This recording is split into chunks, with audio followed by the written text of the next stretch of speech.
Tom Howe is the Emmy-nominated composer from the Apple Emmy-winning comedy Ted Lasso. I'm at Noble of Gold Derby, and I wanted to kick things off, Tom, by asking you, what do you believe about Ted Lasso? Well, it's a fantastic show. I believe I'm lucky to be a part of it. And I think everyone involved is at the top of their game on it. I think the writing is spectacular.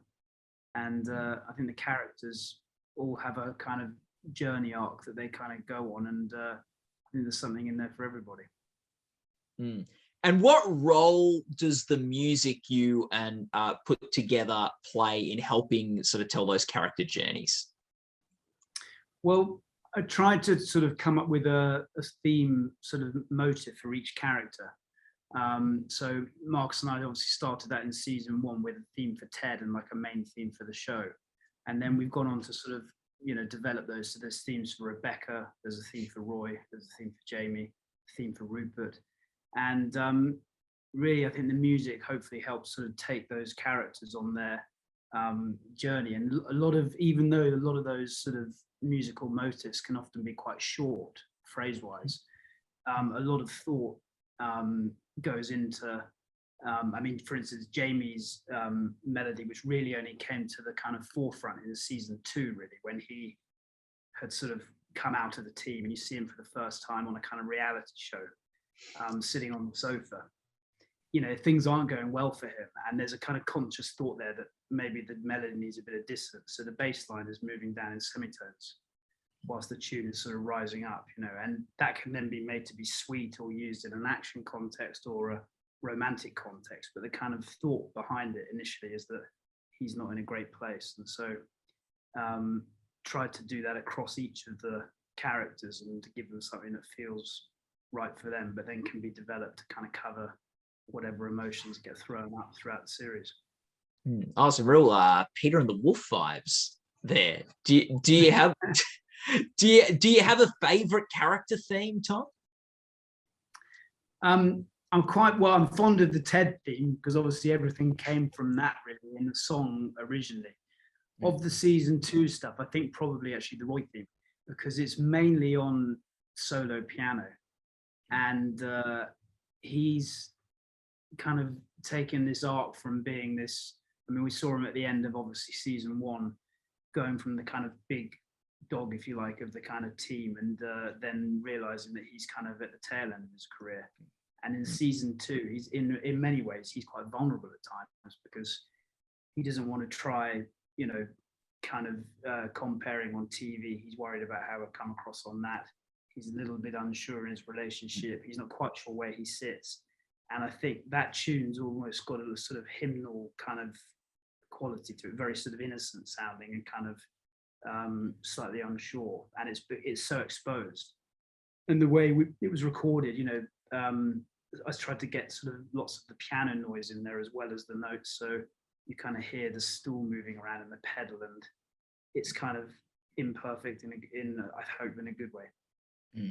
All the characters change a lot throughout, but like when you've got a character like Nate who takes such a turn and goes on such a sort of somewhat gradual but such a dramatic point to where he starts the season and ends the season, do you need to play around with that theme? Does that theme change for a character that changes like that, or does it just get tinkered with? It gets tinkered really. That also comes from instrumentation. So when we see Nate early on in season 2, there's actually a lot of sort of mandolin and kind of nice high sort of sounding stuff, and not much kind of low end bass sounds or anything artificial. And then the first time we really see him turn is when he takes his parents to the restaurant and he doesn't get his table, and then he goes into the bathroom and he spits in the mirror and says, "You are Nate," And there's a moment there where there's definitely like a switch flicks. And that changed really. The kind of melody stayed the same, but the sort of choice of instruments, which were much more kind of bass heavy really, and sort of slightly synthy in sound. That's a sort of move, if you like, towards the dark side. And you see that in his, it's interesting throughout the season because initially, as you're kind of watching them in sequence or slightly out of sequence, you think his hair's going a bit grey, you know, in the early run. And then when you get to episode 10, and then you look at episode, he's gone a complete transformation from dark hair to grey hair. So the music kind of did a similar thing, where still the same sort of DNA, but the kind of instrument choices and moving it in from a kind of major key to minor key or whatever as you're kind of going through, kind of helped, you know, his kind of theme develop as the season went on. Mm. And so what's something you got to, like, second season of the show, the first season was very successful. What's something you got to play with or do in season 2 that you didn't get a chance to in season 1? Well, I think, you know, first seasons of shows are always obviously establishing, but the first season obviously was mainly about Ted.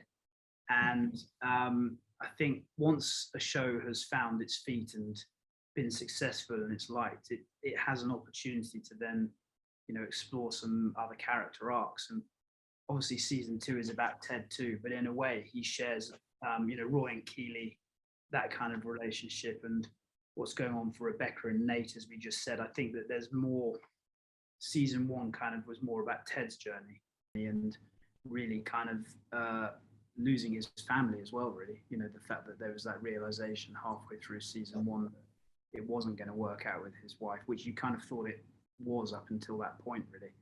And so I think, yeah, season 2 gave opportunity to have more, you know, character themes and sort of take those in different directions. So it was exciting musically. And also, you know, the other thing about season 2 is that the episodes sort of got quite a lot longer, and scoring a half-hour comedy or a 35-minute is very different to scoring a kind of 45, 50-minute show, you know. So there's more, the length of the music cues actually got a lot longer, because when you got 30 minutes, you're usually the music coming in and out in a obviously much shorter time frame. But there are some cues in season 2 which are more like 2-3 minute sort of drama cues. And so again, that gives you more. I mean, there's probably twice as much music in season 2 as there is in season 1, I'd guess. But so there's just by the nature of the fact that there's more to score, you can do more with that. And an episode like episode 9, you know, Beard's Night Out.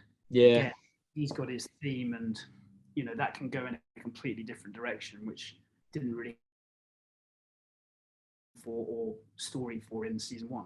So yeah, it was exciting. It was good. Exciting.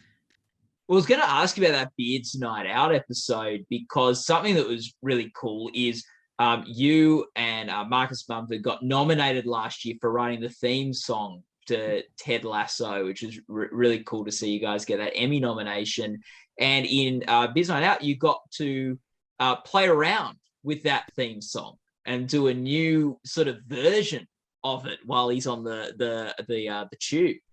What was that like? To sort of the same song, but doing it in a different way. I mean, rearranging something is always fun, isn't it? And that turned out really. I mean, actually, we're trying to do something similar potentially for the new season 2. Very, very different to that, but it's always. I mean, that's also a lot about the performance, obviously, and you know, he's a fantastic artist, and the band, obviously, from, you know, I mean, just an amazing sound. So you get that brings a lot to it, obviously, as well, in terms of just, you know, him as an individual and what he brought to that. But hearing things sort of rearranged and stuff is always exciting, and it made that episode feel, you know, unique, because it was only that one time, and then the rest of them were as you're used to. So did it sort of give you license in a sense by having a different theme song, well, the same theme song but in a different way, and having that was one of 2 episodes this season, which was sort of like a sort of contained episode, and we're really just exploring the world of that character. Maybe like license to take a few liberties or do the music a bit differently, or have a slightly different tone for that episode musically? Well, yes, because, you know, it really, I mean, as you say, that episode takes place within one evening, and the rest of the show doesn't do that. You know, stuff is over time, and also most of the rest of the show is in the day, and that episode is all at night, and there's no real. I mean, Jamie Tartt's dad's in there. She's Ted at the very beginning, but really it's Beard, and then people we haven't. So it kind of was an opportunity to do a kind of, you know, I mean, a bit of it was kind of film noir type stuff, and there's a lot more electronics in there when he's kind of, you know, more action cues when he's being chased and he's jumping off the building. And so it was definitely a kind of unique standalone thing, and everybody embraced that across the edit and, you know, even the song choices and all the rest of it. And you know,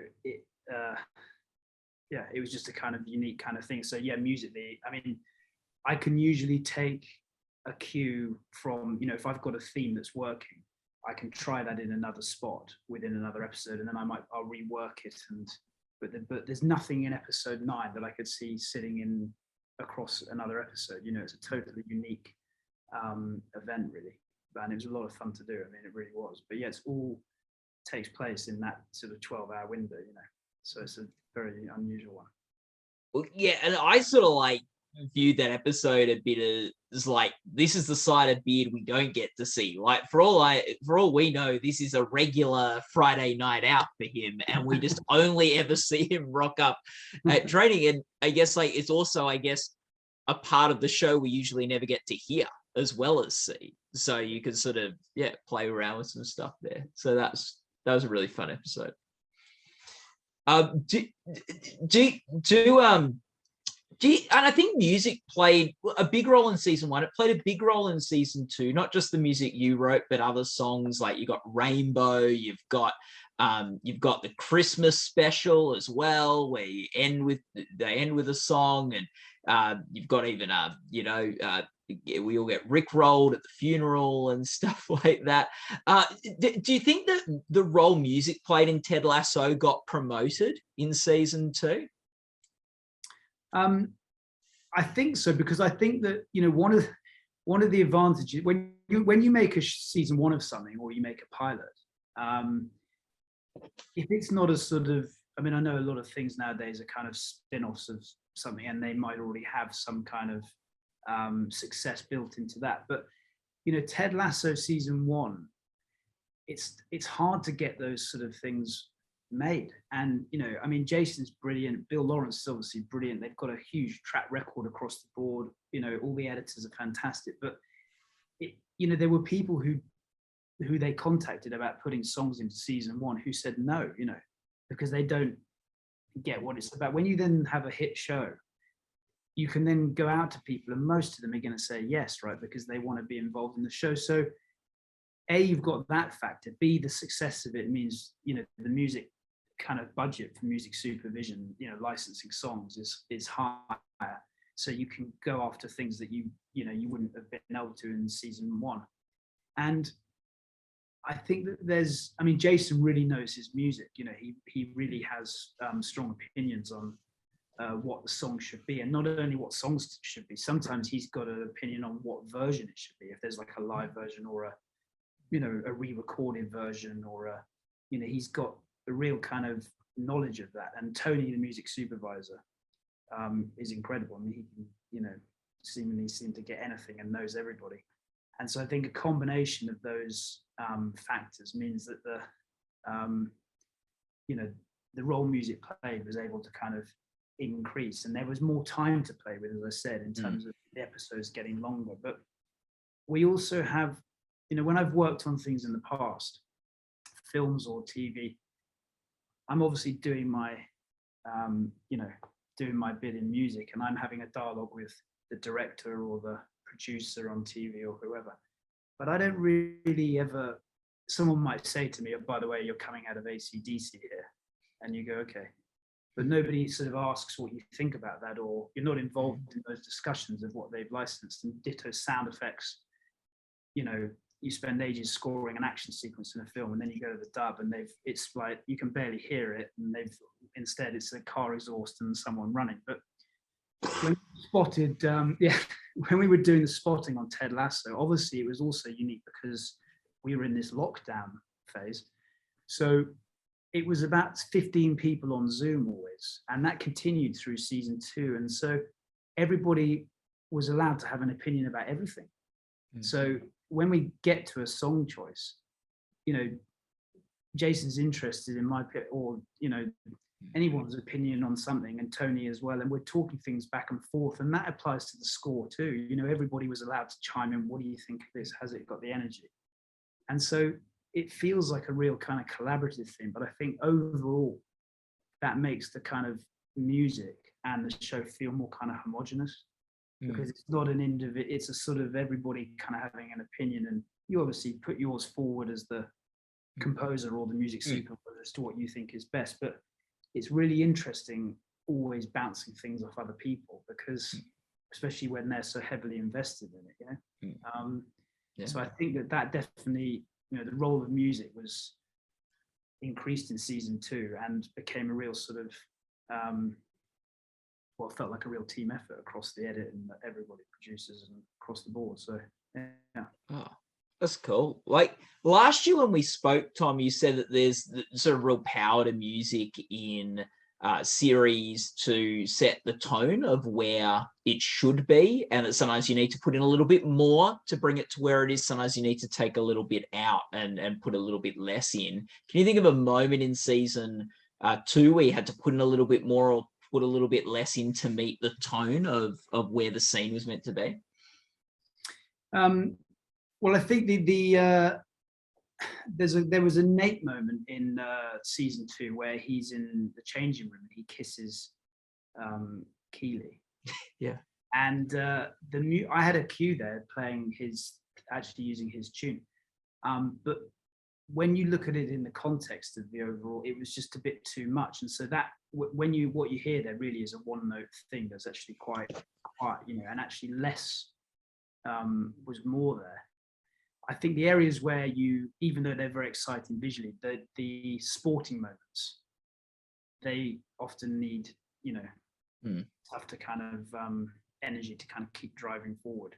And those to me are the hardest things, because it's hard to kind of do energy for a long period of time and not make it sound sort of, well, sports music, you know, and try not make it sound too kind of cheesy, really. Make it sound, you know, in keeping with the rest of the show. But there's a cue in episode 12, and it's about 5.5 minutes of you know, kind of changes tempo and stuff. But that was one where it had to have a continual build and needed more as we're kind of going along, you know, and you're trying to kind of get to the end of it, and the cut's changing every day, and you're having to, you know, tweak things and make it work. But I think you definitely don't want too much music in something, you know. Having the space is very effective, you know. And then, yeah, sometimes you just need energy for things, or an underlying emotion, or whatever it is, and a little bit more, you know. Just to wrap up, Tom, what moment or scene or you know, it could be behind the scenes, but whatever gave you the most joy from putting season 2 on? I think from, you know, when things come full circle, in that you come up with an idea in season 1 that then you can call back to. And I think for me, the funeral episode, I thought was just brilliantly done across the board. I mean, there's a fantastic Rick Astley moment in the church, but there was when Ted was talking about his father and Rebecca was talking about hers. I mean, it's brilliantly edited, that, and they cut back and forth between the two. There's a kind of cue playing under Rebecca that's very sort of emotional, and then Ted starts talking, and the guitars start up and start playing, and it's a callback to when he played darts in season 1. He talked about his father then, and that's very satisfying when you know, to hear those. You know, it's a direct callback. It then plays out, and it works in both contexts. And you think, well, you know, that was right the first time, and then now it works the second time too. So I think, yeah, that was a pretty satisfying moment, I think, to kind of hear that kind of coming back, and, you know, it works for the emotion in both instances, I think. Oh, yeah, definitely. And Tom, last time we spoke, Ted Lasso had won 0 Emmys before their big haul.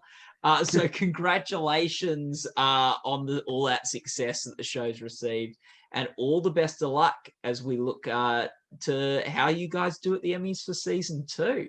That'll be pretty cool. Like, to try to repeat, get back-to-back wins. That'd be great. Yeah. And for people watching this interview, they can go to goldderby.com where you can make your own awards predictions and join the discussions in our forums. Tom, thank you so much for talking to us today, and looking forward to seeing how the Ted Lasso theme might get played around within season 3. Thanks for having me.